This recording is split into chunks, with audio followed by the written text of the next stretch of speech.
ಸ್ಮಿತ ಕುಸುಮವೇ ಯಾವದುಂಬಿಗೊಲಿಯುವೆ. ಹೆಣ್ಣು ಮಕ್ಕಳು ಅಂದರೆ ಪುಣ್ಯ. ಮನುಷ್ಯನಿಗೆ 2 ಕಣ್ಣು ಎಷ್ಟು ಮುಖ್ಯನೋ ಹೆಣ್ಣು ಮಕ್ಕಳು ಅಷ್ಟೇ ಮುಖ್ಯ ಸರ್. ವಯಸ್ಸಾದ ತಂದೆ ತಾಯಿಗೆ ಹೆಣ್ಣು ಮಕ್ಕಳು ತೋರುವಂಥ ಒಂದು ಪ್ರೀತಿ ವಾತ್ಸಲ್ಯ ಗಂಡು ಮಕ್ಕಳಲ್ಲಿ ಬರಲ್ಲ. ಒಂದು ವೇಳೆ ಬಂದರೂ ಸಹ ಅವ್ರನ್ನ ಕಟ್ಕೊಂಡಂಥ ಹೆಂಡತಿಯರು ಒಳ್ಳೆಯವರಾಗಿರಬೇಕು. ಇಷ್ಟು ನಮ್ಮ ಏಜಿಗ 72 ಆಗ್ತಾ ಬಂದು ಸರ್. ನನ್ನ ಫಸ್ಟ್ ಧಾರಾವಾಹಿ ಆಸೆಗಳು 106. ಹುಡುಕುವ ಹೃದಯಕ್ಕೆ ಮಧುವ ನೀಡದೆ. ಸ್ನೇಹಿತರೆ, ಎಲ್ಲರಿಗೂ ಸ್ವಾಗತ ಕಲಾ ಮಾಧ್ಯಮಕ್ಕೆ.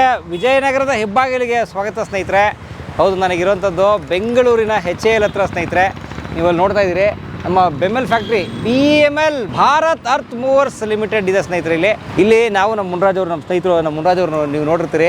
ಅವರು ಒಳ್ಳೆ ಯೋಗಪಟ್ಟುವರು. ಅವ್ರು ಮೂಲತಃ ನಮ್ಮ ಡೈರೆಕ್ಟ್ರು ವಿ ಸೋಮಶೇಖರ್ ಇದಲ್ಲ, ರಣರಂಗ ಖ್ಯಾತಿಯ ಡೈರೆಕ್ಟ್ರು. ಅವ್ರ ಊರಿನವರು ಅವರು ಸ್ನೇಹಿತರೆ. ವಿ ಸೋಮಶೇಖರ್ ಅವರ ಇಂಟರ್ವ್ಯೂ, ಅವ್ರ ಕುಟುಂಬದ ಇಂಟರ್ವ್ಯೂ ಮಾಡೋಕೆ ಅವ್ರು ತುಂಬ ಹೆಲ್ಪ್ ಮಾಡಿದರು.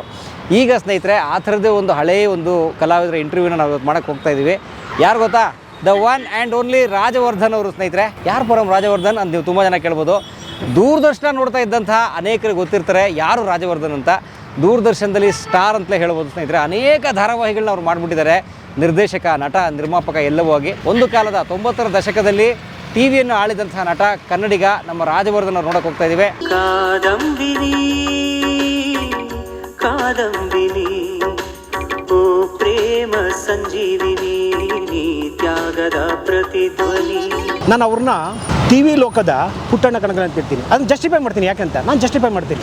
ನೋಡಿ, ಸಿನಿಮಾ ರಂಗದಲ್ಲಿ ಪುಟ್ಟಣ್ಣವರು ಫಸ್ಟ್ ಮೊದಲನೇದಾಗಿ ಕನ್ನಡದ ಬಹಳ ಹೆಸರುವಾಸಿಯಾದಂತಹ ಕಾದಂಬರಿಗಳಿದೆ, ಅವುಗಳನ್ನ ಸಿನಿಮಾಗೆ ತಂದು ಒಂದು ಭದ್ರ ಬುನಾದಿ ಮಾಡಿಕೊಟ್ರು. ಹೌದು. ಹಾಗೆಯೇ ನಮ್ಮ ರಾಜವರ್ಧನ್ ಸರ್ 14 ಮೇಯ್ನು ಧಾರಾವಾಹಿಗಳು ಮಾಡಿದ್ದಾರೆ. ಅವು ಭಾಳಷ್ಟು ಬೇರೆ ಬೇರೆ ಚಾನಲ್ಗಳಲ್ಲಿ ಬಂದಿವೆ. ಆ ಅಷ್ಟೋ ಎಪಿಸೋಡ್ಗಳನ್ನ ಅವರು ತೊಗೊಂಡಿರೋದು ಈ ಪ್ರಖ್ಯಾತ ಯಾರು ಲೇಖಕಿಯರಿದ್ದಾರ ಅವರ ಒಂದು ಕಾದಂಬರಿಗಳನ್ನು, ಕನ್ನಡ ಸಾಹಿತ್ಯ ಕೃತಿಗಳನ್ನ, ಅವರ ಅಷ್ಟು ಕಾದಂಬರಿಗಳನ್ನು ಸಾಹಿತ್ಯ ಕೃತಿಗಳೇ ಧಾರಾವಾಹಿ. ಹಾಗಾಗಿ ನಾನು ಅವ್ರನ್ನ TV ಕ್ಷೇತ್ರದ ಪುಟ್ಟಣ್ಣ ಕಣಗಲ್ ಅಂತ ಹೇಳಿದೆ. ಇನ್ನೂ ಒಂದು ನಿಮ್ಗೆ ಸರ್ಪ್ರೈಸ್ ಹೇಳ್ತೀನಿ. ಅವರ ಫಸ್ಟು ಏನು ಧಾರಾವಾಹಿ ಇದೆ, ಇದು ಆಸೆಗಳು 106 ಅಂತ. ಈ ಧಾರಾವಾಹಿ ಹೇಗೆ ಅಂತ ಹೇಳಿದ್ರೆ, ಒಂದಷ್ಟು ಸಣ್ಣ ಸಣ್ಣ ಕಥೆಗಳು ಬರ್ತಲ್ಲ, ನಮ್ಮ ಈ ಮಾಸ್ತಿ ವೆಂಕಟೇಶ್ ಹೆಂಗ್ ಆಗಿರ್ಬೋದು, ಅಥವಾ ದೊಡ್ಡ ದೊಡ್ಡ ಈ ರೇಖಾ ಕಕ್ಕಂಡಿಕೆ ಆಗಿರ್ಬೋದು, ಇಂತಹ ಮಹನೀಯರ ಸಣ್ಣ ಸಣ್ಣ ಕಥೆಗಳನ್ನು 106 ಎಪಿಸೋಡ್ ಮಾಡಿದ್ರು. ಆ ಒಂದು ಎಪಿಸೋಡಲ್ಲಿ ನಮ್ಮ ನವರಸ ನಾಯಕ ಜಗ್ಗೇಶ್ವರ್ ಆಕ್ಟ್ ಮಾಡಿದ್ದಾರೆ ಧಾರಾವಾಹಿನಲ್ಲಿ. ಅದು ಆದ ನಂತರ ಅವರು ಸಾಲುದೀಪ, ರೇಖಾ ನಮ್ಮ ಒಂದು ಈಚನೂರು ಶಾಂತ ಅವರ ಸಾಲುದೀಪ ಆಗಿರ್ಬೋದು, ಮತ್ತು ಬಂಧನ ಧಾರಾವಾಹಿ ಆಗಿಲ್ಲ ನಮ್ಮ ಭರತ್ ಅವರು, ಡಾಕ್ಟರ್ ಭರತ್ ಅಂತ ಹೇಳ್ಬಿಟ್ಟು ಅವರು ಆಗಿರ್ಬೋದು, ತೇಲುವುದ ನೌಕೆ ಆಗಿರ್ಬೋದು, ಅವೆಲ್ಲ ಬಹಳಷ್ಟು ವರ್ಷಗಳು ನಡೀತು ಪರಮರೆ. ಮನವ ಸೆಳೆದ ಕುಸುಮವೇ ಏಕೆ ಹೀಗೆ ನಾಚುವೆ. ಸ್ನೇಹಿತರೆ, ಇಲ್ಲಿ ಬರ್ತಾ ಇದಾರಲ್ಲ, ಇವರೇ ನಮ್ಮ ಮನೆಯಲ್ಲಿ ರಾಜವರ್ಧನ್ ಸರ್ ಅವರು. ರಾಜವರ್ಧನ್ ಅವರು ಸ್ನೇಹಿತರೆ. ಸರ್, ಯಾವ ಏರಿಯಾ ಅದು? ಕಾವೇರಿ ಬಡಾವಣೆ, GM ಪಾಳ್ಯ. ಇಲ್ಲಿ ಬಂದು ನಾನು 94 ಸರ್ ಫಸ್ಟ್ ಮನೆ ಕಟ್ಟಿದ್ದು, ಗ್ರೌಂಡ್ ಫ್ಲೋರು. ಇದು ನಿಮ್ಮದೇ? ಹೌದು, ಇದು ಫಸ್ಟ್ ನಾನು ಕಟ್ಟಿದ್ದು ground floor. Raj residency. Raj residency. Okay. ಆವಾಗ ಇಲ್ಲಿ ಏನೂ ಇಲ್ಲ, ಫಸ್ಟ್ ಮನೆ ಇದು. ಅದಾದಮೇಲೆ ಈ ಅಪಾರ್ಟ್ಮೆಂಟ್ ಸ್ಟಾರ್ಟ್ ಆಯಿತು. ಮನೆ ಒಳಗೆ ಬರಲಿಕ್ಕೂ ಆಗ್ತಿರ್ಲಿಲ್ಲ, ಗದ್ದೆಗಳು, ಬರೀ ನೀರು. ಅವಾಗ ನನ್ನ ಹತ್ರ SD ಇತ್ತು, ಗೊತ್ತಿರ್ಬೇಕು ನಿಮಗೆ. 90s SD original. ನಾವು ಅದನ್ನು ಲಾಕಪ್ ಡೆತ್ ಸಿನಿಮಾದಲ್ಲಿ ನೋಡ್ತಾ ಇದ್ದು. ಇದರಲ್ಲಿ ಇಟ್ಟಿಗೆ ಇಟ್ಬಿಟ್ಟು ನಡ್ಕೊಂಡು ಬರ್ತಿದ್ವು. ತಳ್ಕೊಂಡು ಬರೋದು SD-ನ. ಆಗ್ತಿರ್ಲಿಲ್ಲ ನೀರು. ಅಷ್ಟು ಕೆಸರು, ಅಷ್ಟು ಗದ್ದೆ, ಅಷ್ಟು ಕೆಸರು. ನೋಡಿ, ಇಡೀ ಬಾವಿ ಆಗ್ತಿದ್ದೆ ಅವಾಗ. ಇಡೀ ಬಿಲ್ಡಿಂಗ್ಗಳಿಗೆ ಬಾವಿ. ನೀರು ಬರೋದು, ಒಳ್ಳೆ ನೀರು. ಈಗಲೂ ಫುಲ್ ಇದೆ. ಯಪ್ಪ, ಆ ಥರ ಟೈಮಲ್ಲಿ ಸೈಟ್ ತೊಗೊಂಡ್ರದ್ದು ನೀವು ಇಲ್ಲಿ? ಓಕೆ. ಅವಾಗ ಎಷ್ಟಿತ್ತು? 94 ಟೈಮ್. ಆಗ ಇದು ತುಂಬ ಕಮ್ಮಿ, 50,000ಗೆ ತೊಗೊಂಡೆ. ಎಷ್ಟು? 30-40ನಾ? ಇದು 30-40, ಅದು 30-40. ಅಂದರೆ ಎರಡೂ ಸೇರಿ 2400 ಸ್ಕ್ವೇರ್ ಫೀಟ್. ಅದು ಜಾಸ್ತಿ ಆಯಿತು. 2,40,000 ಏನೋ ಆಯ್ತು ಅದು. ಆ ಪಕ್ಕದ್ದು ಬೇರೆಯವ್ರಿಗೆ ಕೊಡಿಸ್ಬಿಟ್ಟೆ ನಾನೇ. ಓಕೆ. ಸೊ ಮೂಲ ಇದೇ ಏರಿಯಾ ನಮ್ಮದು? ಯಾರು? ನೀವು ಇದೇ ಏರಿಯಾದವ್ರ ಮೂಲ? ಇಲ್ಲ, ನಮ್ಮದು ಪ್ರಾಪರ್ ಹೊಸಕೋಟೆ. ಹೊಸಕೋಟೆ. ಬನ್ನಿ, ಈಗ ನಿಮ್ಮ ಮನೆ, ಈ ಮನೆ ನೋಡೋಣ, ಆ ಮನೆ ನೋಡೋಣ. ಫಸ್ಟ್ ಈ ಮನೆಗೆ ಬನ್ನಿ. ಏನೋ ಒಂಚೂರು ಕಾಫಿ ಕುಡಿದು ಆಮೇಲೆ ಮೇಲೆ ಹೋಗೋಣ. ಅಲ್ಲಿ ದೊಡ್ಡ ಮಗಳಿದ್ದಾಳೆ, ಇಲ್ಲಿ ಚಿಕ್ಕ ಮಗಳಿದ್ದಾಳೆ. ಟೋಟಲ್ ಎಷ್ಟು ಮಕ್ಕಳು ನಿಮಗೆ? ಇಬ್ಬರೇ ಸರ್. 2 ಹೆಣ್ಮಕ್ಳು. 2 ಹೆಣ್ಮಕ್ಳು. ಅವ್ರಿಗೆ ಒಂದೊಂದು ಹೆಣ್ಮಕ್ಳು. ಓ, ಸೂಪರ್ ಸರ್, ಎಂಥ ಲಕ್ಕಿ ಸರ್ ನೀವು. ನೋಡಿ ಅದೇ ಬಾಯ್ಸ್ಗಳು ಕ್ವಾಟ್ಲಿನೇ ಇಲ್ಲ ನಿಮಗೆ. ಪುಣ್ಯ, ಹೆಣ್ಣು ಮಕ್ಕಳು ಅಂದರೆ ಪುಣ್ಯ. ಮನುಷ್ಯನಿಗೆ 2 ಕಣ್ಣು ಎಷ್ಟು ಮುಖ್ಯನೋ ಹೆಣ್ಣು ಮಕ್ಕಳು ಅಷ್ಟೇ ಮುಖ್ಯ ಸರ್. ವಯಸ್ಸಾದ ತಂದೆ ತಾಯಿಗೆ ಹೆಣ್ಣು ಮಕ್ಕಳು ತೋರುವಂಥ ಒಂದು ಪ್ರೀತಿ ವಾತ್ಸಲ್ಯ ಗಂಡು ಮಕ್ಕಳಲ್ಲಿ ಬರಲ್ಲ. ಒಂದು ವೇಳೆ ಬಂದರೂ ಸಹ ಅವ್ರನ್ನ ಕಟ್ಕೊಂಡಂಥ ಹೆಂಡತಿಯರು ಒಳ್ಳೆಯವರಾಗಿರಬೇಕು. ಅಂದರೆ ಒಂದು ರೀತಿಯಲ್ಲಿ ನಾನು ಹೆಣ್ಣು ಮಕ್ಕಳು ಪಡೆದಿದ್ದು ನನ್ನ ಕಣ್ಣುಗಳೇ ಆಗಿದೆ, 2 ಕಣ್ಣು ಹಾಗೆ ಸರ್. ಬಟ್ ಗಂಡು ಮಕ್ಕಳಿಲ್ಲ ಅಂತ ಮಕ್ಕಳು ಮಾಡ್ತಾನೆ ಇರ್ತಾರೆ, ಹೆಣ್ಮಕ್ಳನ್ನ ಭ್ರೂಣ ಹತ್ಯೆ ಮಾಡ್ತಾನೆ ಇರ್ತಾರೆ ಜನ. ಇಲ್ಲ ಸರ್, ನನಗೆ 2 ಮಕ್ಕಳು. ಈ ಇದೇನೋ ವಂಶಕ್ಕೆ ಉದ್ಧಾರಕರಿಲ್ಲ ಅದೇನೋ ಕತೆ ಎಲ್ಲ ಇಲ್ಲ. ಈಗ ಅಣ್ಣನ ಮಕ್ಕಳೆಲ್ಲ ಇದ್ದಾರೆ, ಅವರು ಬೇರೆ ಬಿಡು, ಅವರು ಸಂಸಾರ ಬೇರೆ, ನಮ್ಮದೇ ಬೇರೆ. ಅವರೆಲ್ಲ ವಿಲೇಜಲ್ಲಿದ್ದಾರೆ. ನಾನು ಇಲ್ಲಿ ಬಂದು ಯಾವಾಗ 76 ನಾನು ಈ ಕಡೆ ಬಂದಿದ್ದು. ನನ್ನ ಸಿಸ್ಟ್ರ್ ಮನೆ ಇತ್ತು ಇಲ್ಲಿ. ಇಲ್ಲಿಂದ ನಾನು ಕಾಲೇಜಿಗೆ ಸೇರಿದ್ರು ಆಗಲಿಲ್ಲ, ಬಡತನ. ನಮ್ಮ ಅಕ್ಕವ್ರಿಗೂ ಪಾಪ ಅವರು ಬಡತನ. ನಮ್ಮ ಮಾವರು ಬೆಮೆಲ್ಲಲ್ಲಿದ್ದರು, ಆಗ ಕಷ್ಟ. ಅವ್ರಿಗೂ ಮಕ್ಕಳು. ಆದರೂ ನನ್ನ ತಾಯಿನೂ ಕಷ್ಟಪಟ್ಟು ಸಾಕಿದ್ರು, ನನ್ನ ಅಕ್ಕನೂ ಕಷ್ಟಪಟ್ಟು ಸಾಕಿದ್ರು. ನನಗೆ 2 ತಾಯಿಯಂದು ನನಗೆ, ಅಂದರೆ ಒಂದು ಮದರು, ಒಂದು ಸಿಸ್ಟರು. ಅಬ್ಬಾ, ಅದಕ್ಕೆ ನೀವು ಹೆಣ್ಮಕ್ಳಿರೋ ಪುಣ್ಯವಂತರು ಅಂತ. ಖಂಡಿತ ಸರ್, ನನ್ನ ದೃಷ್ಟಿಯಲ್ಲಿ ನಾನು ವೈಯಕ್ತಿಕವಾಗಿ ಹೇಳ್ತೀನಿ, ಬೇರೆಯವ್ರಿಗೆ ಗೊತ್ತಿಲ್ಲ. ನಾನು ವೈಯಕ್ತಿಕವಾಗಿ ನಾನು ಲಕ್ಕಿ. ನಾನು ನಿಮ್ಗೆಲ್ಲ ಧಾರಾವಾಹಿ ನೋಡಿದ್ದೀನಿ ಸರ್, ಬಹುತೇಕ. ಹಾಂ, ತೇಲಿ ಹೋದ ನೌಕೆ ಟೈಟಲ್ ಟ್ರ್ಯಾಕ್ ಕೂಡ ನೆನಪಿದೆ. ಹೌದು, ತೇಲಿ ಹೋದ ನೌಕೆ ದೊಡ್ಡರಂಗೇಗೌಡರು ಬರೆದಿದ್ದು ಸಾಕು. ಅಬ್ಬಾ, ರೂಲ್ ಮಾಡಿಬಿಟ್ಟಿದ್ದೀವಿ. ಒಂದು ಧಾರಾವಾಹಿ ನೋಡಿದ್ದೆ, ಒಂದು ಸೀರಿಯಲ್ದು ಎಪಿಸೋಡ್ ನೆನಪಿದೆ ನನಗೆ. ಕೊನೆಯಲ್ಲಿ ನೀವು ನಿಮ್ಮ ಫ್ರೆಂಡ್ ಕತೆ ಅದು. ಕೊನೆಯಲ್ಲಿ ನೀವು ಆ ಸೀರಿಯಲ್ ಸತ್ತೋಗ್ಬಿಡ್ತೀರಾ. ಕೊನೆಯಲ್ಲಿ ಸಾಯ್ಬೇಕಾದ್ರೆ ಹಿಂಗೆ ಕೈ ಹಿಡ್ಕೊಂಡು ಸತ್ತೋಗ್ಬಿಡೋ ಒಂದು ಶಾರ್ಟ್ ತೆಗೆದಿದ್ದೀರ, ಎಲ್ಲ ನೆನಪಿದೆ. ಹೌದೌದು, ಜೈ ಜಗದೀಶ್, ಡಾಕ್ಟರ್ ಭರತ್. ಬನ್ನಿ ಬನ್ನಿ. ಇಷ್ಟು ನಮ್ಗೆ ಏಜ್ ಈಗ 72 ಆಗ್ತಾ ಬಂತು ಸರ್. 72 ಹೇಗೆ ಮೇಂಟೈನ್ ಮಾಡ್ತಾಯಿರಿ?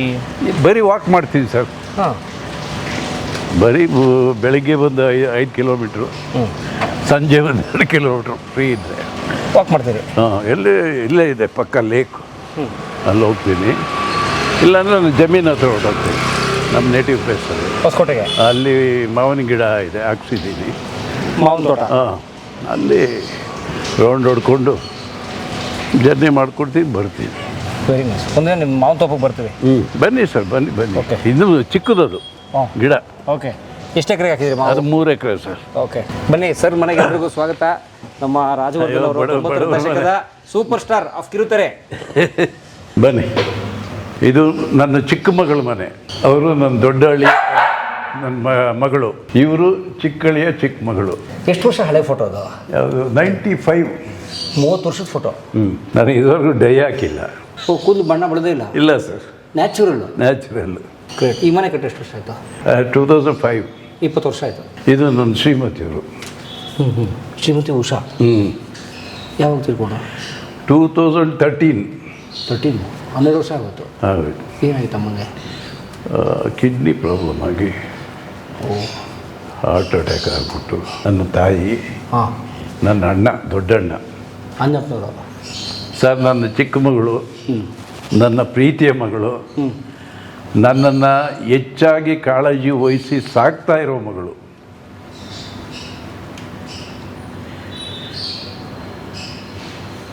ಹೇಗಿದ್ದೀರಿ?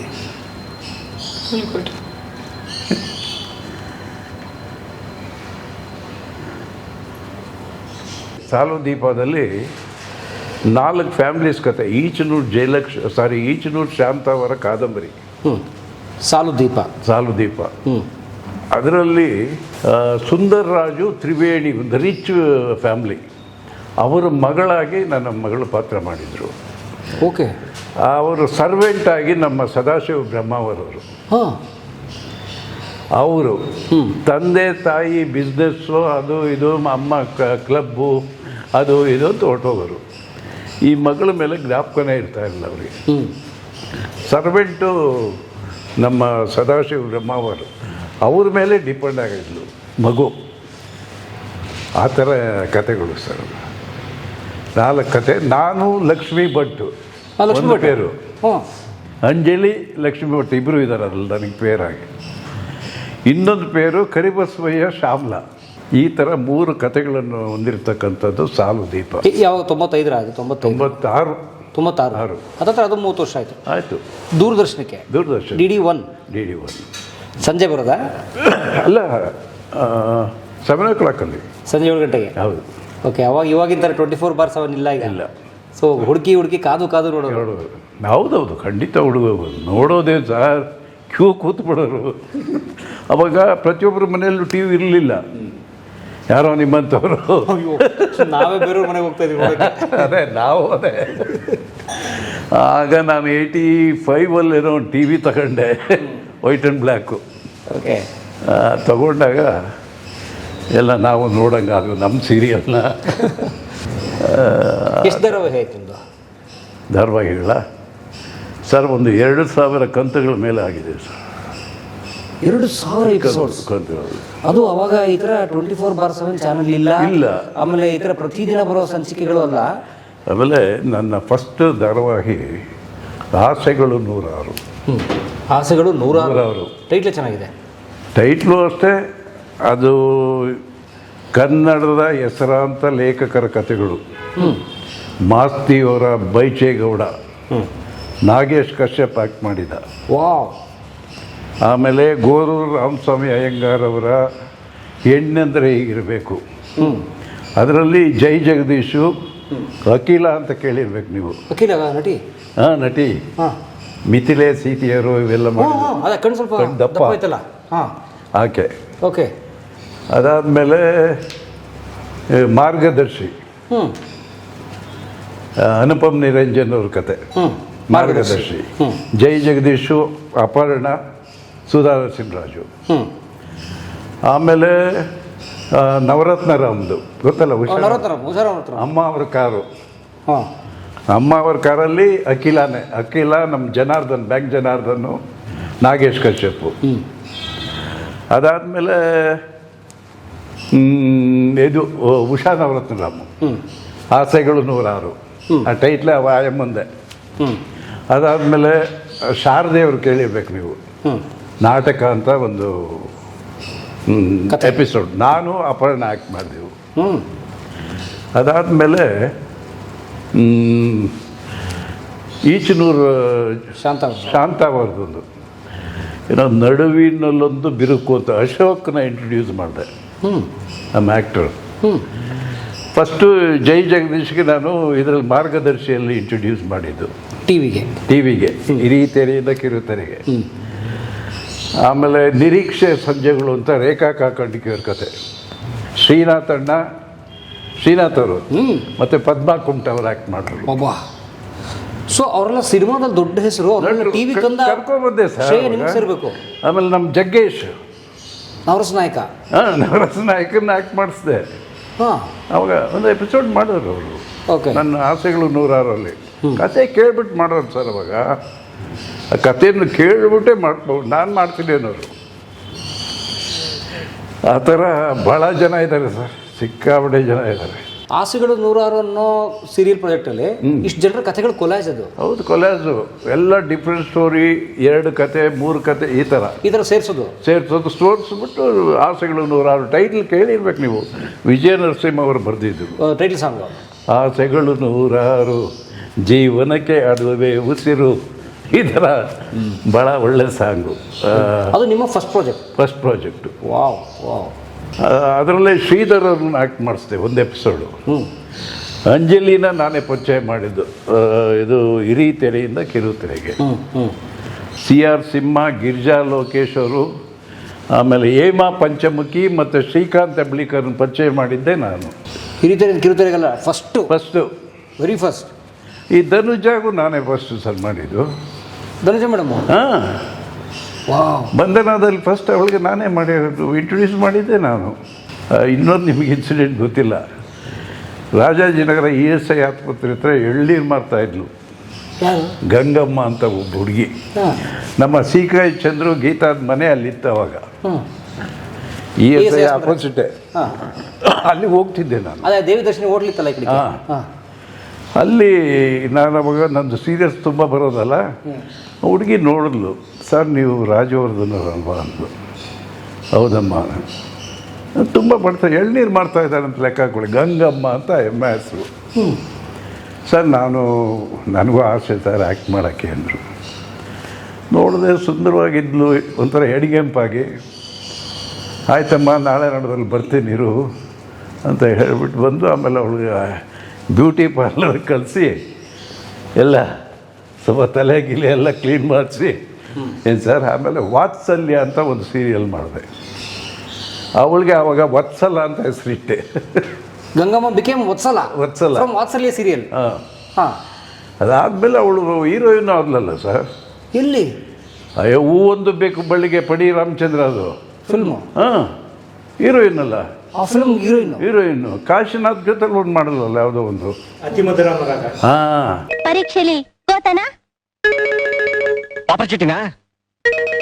ಇದು ಯಾವುದೂ ಅಲ್ಲ. ಅವಳು ನನಗೆ ಕೈ ಕೊಟ್ಟುಬಿಟ್ಟೋದು ಒಂದು ಸಾರಿ. ಅದು ದೊಡ್ಡ ಕಥೆ ಇದೆ, ಹೇಳ್ತೀನಿ. ಸಿನಿಮಾ ಕಥೆ ಇದೆಯಲ್ಲ, ಒಂದು ಸಿನಿಮಾ ಕತೆ. ಈ ಸೆಕೆಂಡ್ ಹೀರೋಯಿನ್ ಅವರೇ. ಒಲವಿನ ಪ್ರೇಮ ಗಂಗೆ, ಚೆಲುವಿನ ಧಾರೆ ಗಂಗೆ.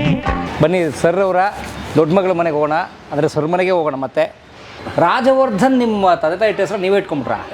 ರಾಜವರ್ಧನ್ ತಂದೆ ಹೆಸರು ಇಟ್ಟಿರೋದು. ಇಟ್ಟಿದ್ದೆ. ಎಷ್ಟು ಚೆನ್ನಾಗಿರೋ ಕಮರ್ಷಿಯಲ್ ರಾಮಚಂದ್ರ ರಾಜವರ್ಧನ್ ಗೌಡ ಅಂತ ಇಟ್ಟಿದ್ದು. ಗೌಡ ಅಂತ ತೆಗೆದುಬಿಟ್ಟೆ ಅಷ್ಟೇ. ರಾಜವರ್ಧನ್, ವಿಷ್ಣುವರ್ಧನ್ ಥರ ಚೆನ್ನಾಗಿದೆ. ನಮಸ್ತೆ ಸರ್. ಮನೆ ಶುರು ತೋರ್ಸೋಕೆ ಮುಂಚೆ ಮೇಡಮ್ ಪರಿಚಯ ಮಾಡಿಸ್ಬಿಡಿ.